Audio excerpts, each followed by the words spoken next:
রাশিয়ার বাড়তে থাকা সামরিক তৎপরতা রুখতে উত্তর ইউরোপীয় দেশগুলোকে নিয়ে শক্তিশালী নৌবাহিনী গঠনের উদ্যোগ নিয়েছে ব্রিটেন। ব্রিটিশ নৌবাহিনী প্রধান জেনারেল গুইন জেনকিন্সের বরাত দিয়ে এক প্রতিবেদনে এমন তথ্য দিয়েছে গণমাধ্যম আরটি। এই জোটে ব্রিটেনের সাথে থাকছে নেদারল্যান্ডস, নর্ডিক ও বাল্টিক অঞ্চলের 10টি রাষ্ট্র। মূলত ন্যাটোর পরিপূরক হিসেবেই কাজ করবে এই বহুজাতিক বাহিনী, যার নিয়ন্ত্রণ থাকবে ব্রিটেনের হাতে।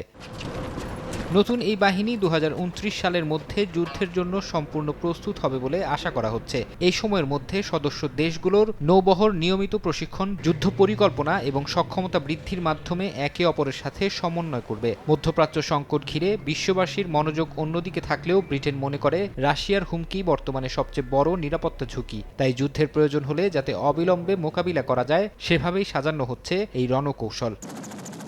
ব্রিটিশ জলসীমায় রাশিয়ার জাহাজ ও সাবমেরিনের আনাগোনা সাম্প্রতিক বছরগুলোতে উল্লেখযোগ্য হারে বেড়েছে বলে দাবি লন্ডনের। জেনারেল জেনকিন্সের মতে গত 2 বছরে রুশ অনুপ্রবেশ বেড়েছে প্রায় 30%। এমন পরিস্থিতিতে ব্রিটিশ প্রধানমন্ত্রী কিয়ার স্টারমার গত মার্চে রাশিয়ার তেলবাহী ট্যাঙ্কার জব্দের হুমকি দিলে উত্তেজনা আরও বেড়ে যায়। পাল্টা ব্যবস্থা হিসেবে নিজেদের ট্যাঙ্কার বহরের নিরাপত্তায় যুদ্ধ জাহাজ মোতায়েন শুরু করে মস্কো। তবে ব্রিটিশ জলসীমায় এখনও তেলবাহী ট্যাঙ্কার চলাচল অব্যাহত রয়েছে।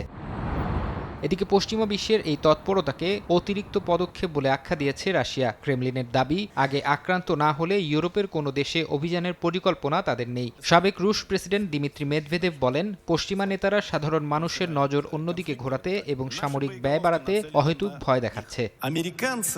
ফারহাদ চৌধুরী, সময় সংবাদ।